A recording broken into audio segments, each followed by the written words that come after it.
There's something very fishy about telescopes these days. These are some of the top telescopes that you can get on the market, at least as like a normal civilian or whatever. They're thousands of dollars, right? Super expensive. Most of them are computerized, which is fishy to begin with. You know what I'm saying. But the images that a lot of these very popular astronomers get, like JW Astronomy and all those guys, they don't really seem to add up. Hopefully this thing doesn't even exist. That's just ridiculous. But we have guys like this Rami Astro, right?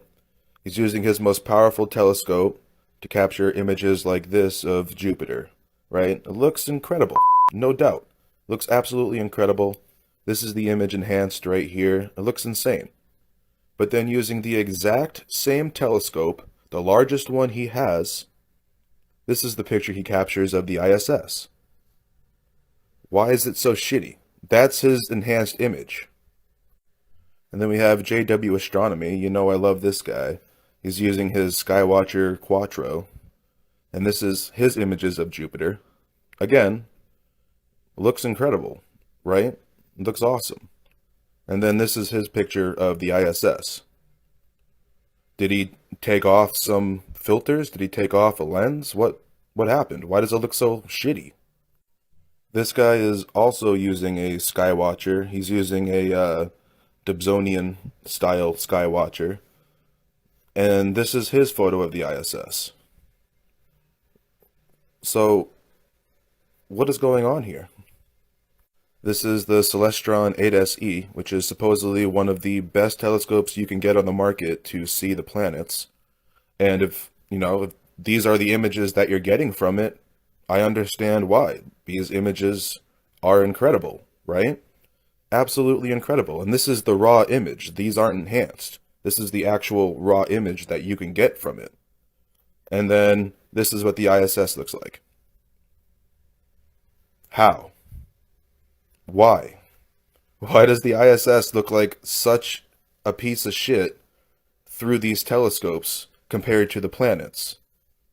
You're taking images of Jupiter from 465 million miles away, million with an M, and pictures of Saturn from 746 million miles away, right? You're getting images like this. This isn't the enhanced version, remember? This is the actual raw image that he got. And this is the one from the 8SE, right? Incredible images.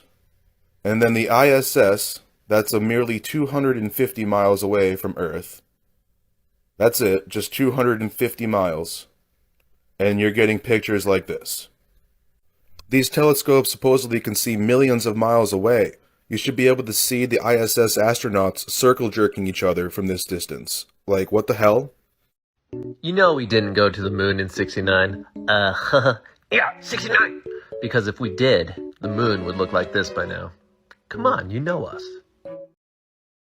When they try to tell you there are aliens, but you've been down the flat earth rabbit hole and know they lie about everything, and they are actually demons because we're living out revelations.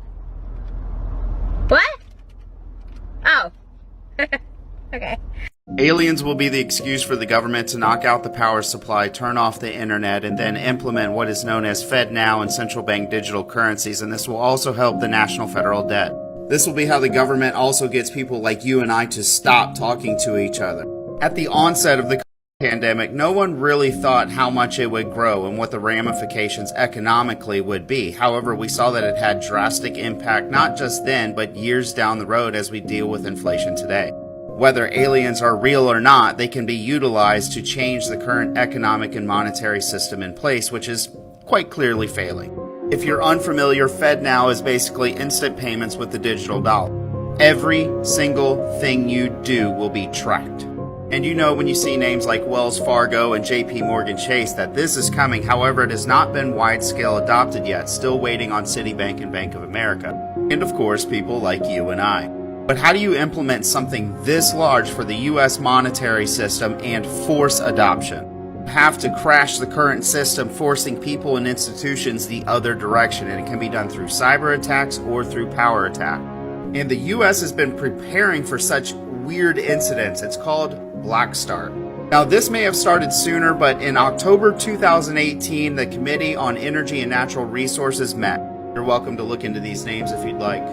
But they not only started talking about, but they also had military bases start to prep for such an event, specifically for cyber attacks, electromagnetic pulses. And you have to think, a blackout across the United States would be a moment of weakness, so they would want to get their military bases back up as fast as possible, so they mandated that military bases practice Black Start, and that is coming back up to power. Here's an example, U.S. Army Black Start exercise. This was at Fort Riley. Note that they did postpone due to the massive heat waves that have been going through.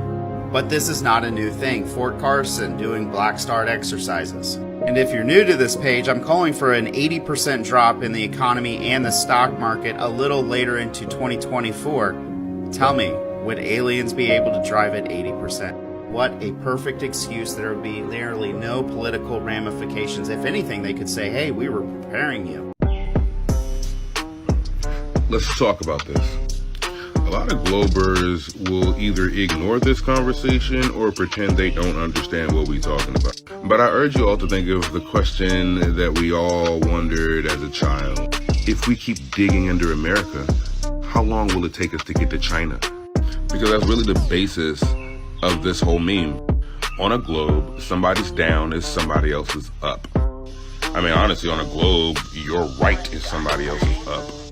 There's no order in this model. The physics just don't work. It'll be real easy for them to kind of shut me up about this. Use one of your billions of satellites, zoom in to one side of the Earth, show me the people standing that way, zoom out, move to the other side of the planet, and zoom in, and show me those people standing there. But they can't do it because the world's flat. Okay, I'm going to show all the normies how night and day and how seasons work on the true model of Earth. Now let's take a look at the Gleason's map made in 1892, a map that is both scientifically and practically correct, and the standard map of the world before the world elites came along. Speaking of world elites, it's the same map that they use in the United Nations logo. Isn't that interesting? Now, as you can see in this map, they have the Roman numerals that go from 1 to 12, and then they restart and they go from 1 to 12. This represents night and day. So when the sun rotates around this side of the Earth for 12 hours, they experience daytime. And this is exactly what this would look like on the flat Earth model. And this is why we see angled sun rays, because the sun is actually a lot smaller and closer to the Earth. Just literally common sense. Now I'm going to explain the seasons. Take notice of this part of the map. So this is the December solstice, where the sun rotates on the outer perimeter of our Earth, which looks like this. So all the people in the middle would experience winter. And this is the June solstice, where the sun is rotating more towards the North Pole, which looks like this. So all the people in the middle experience summer. And you have fall, which is in between summer and winter. So this is the North Pole. As the seasons change, the sun starts to rotate more south. And you can prove this by yourself through observation with your own two eyes. I live in Canada. In the summer, the sun would set in front of my house. And in the wintertime, it would set much further south over the lake. I observe it every single day and see it move gradually and gradually further away. And it would get gradually colder and colder and colder. Now they are lying to you because they are hiding God's true creation. And they do not want you knowing how divine you are. Look within for the real answers. Peace and love. I was an atheist for the last 10 years of my life, until I discovered flat Earth like 3 months ago. Flat Earth literally proves the existence of a creator. You can't deny that. It's awesome. It's incredible. That's why we got to spread the word of flat Earth. The reason I get so much like top tier pussy is because of how I've set my life up, you know, and like the situations that I put myself in. And when you're at a party, and I learned this when I was in a fraternity, if you're at a party and you've got Earth is flat. I'm telling you right now, guys, I'm sorry. I hate to break it to you, but yeah, you've been lied to about the whole we live on a spinning ball in infinite space. Yeah, that's bullshit. We live under a firmament in an enclosed system. Outer space is not real, okay? We live on a flat plane. Antarctica is the ice wall. I know this is a lot to comprehend, but you got to get past the cognitive dissonance. You just set your ego aside and just try and just look at it with an honest, open mind, because I know it's a lot to take in. Trust me, it's a rude awakening. But the Earth is not a spinning ball, people. I'm telling ya. I don't care what y'all think of me. The Earth is flat. It is a flat Earth. And they got pillars under the earth that hold the flatness up. And they got the hell that's in the pillars. And then they got the waters around it all with the firmament and the heavens above it. Look at me crazy. I don't care. I'm for Jesus, not for the world. Not for the worldly ways. There's a reason why your whole life you've been programmed to believe the earth is a ball floating in space, going around the sun, when really the sun's going around the earth. And it's not far, far away. The sun is just a light. I'm about to show you, and all my proof to back it up with the Bible. This is the Christian belief for the Bible. This is what the world really looks like.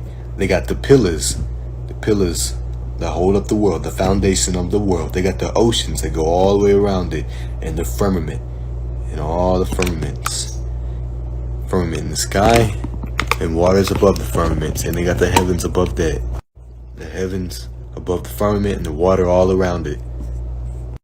This is talking about how the world is sitting still and it's not to be moved. Like it's not floating around in space. Psalms 96:10. The world also shall be established, that it shall not be moved. It's not going to be moved. It's established. It's placed onto. I'm about to read the verse about the pillars that I showed you in that picture. The pillars that hold up the earth, the foundations of the world. This is 1 Samuel 2:8. For the pillars of the earth are the Lord's, and he hath set the world upon them. The world has been set upon these pillars. These pillars are the foundations of the earth. It holds the earth up. There's so much biblical scripture to back all of this up. The devil attacks Genesis and Revelations the most because it is the most like mind-opening thing about how it all works. This is Job 38 talking about the foundations of the earth.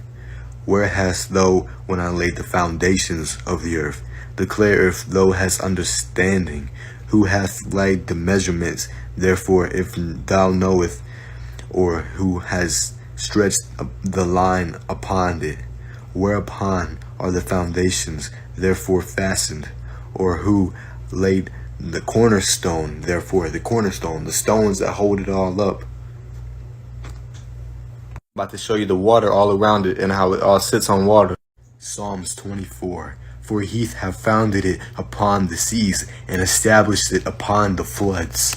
Meaning that it all sits on the waters, surrounded by waters. He stretches out the north over the empty space and hangs the earth upon nothing. This is the truth about the sun using the Bible. And no, it's not a big ball of gas on fire. Any of these pictures that you see right here are CGI. And do you think if the sun was 93 million miles away, you think they'd be taking pictures like this? No. This is what the sun really looks like when you take a picture with a solar film. People are doing this all the time. Just a perfect circular light, like God created. Just like it says in the Bible, Genesis 1:16. Verse 16, and God made two great lights, the greater light to rule the day, and the lesser light to rule the night. This is what really is happening up there. The sun and moon follow each other in a circuit. Psalms 19, verse 6. His going forth is from the ends of the heaven, and his circuit unto the ends of it, and there is nothing hid from the heat thereof. Ecclesiastes chapter 1, verse 5. The sun also ariseth, and the sun goeth down, and hasteth to his place where he arose. The sun goes back to where it arose because it's moving in a circuit. Now you're probably asking yourself, how does the sun set and rise? That's just how it appears. It's called the law of perspective. Here's a video of the sunset moving further and further away. Watch this.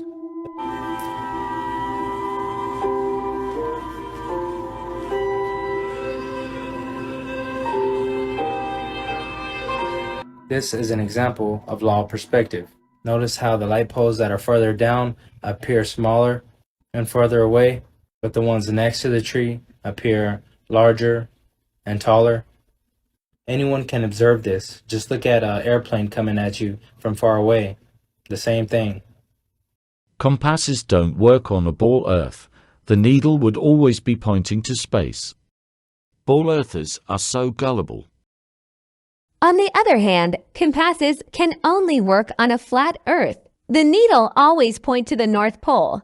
They point to Mt. Meru, the magnetic mountain at the center of the flat Earth. All ancient civilizations depicted a flat enclosed Earth because they were more in tune with nature. If satellites are real, why does Google need to use this to make its maps?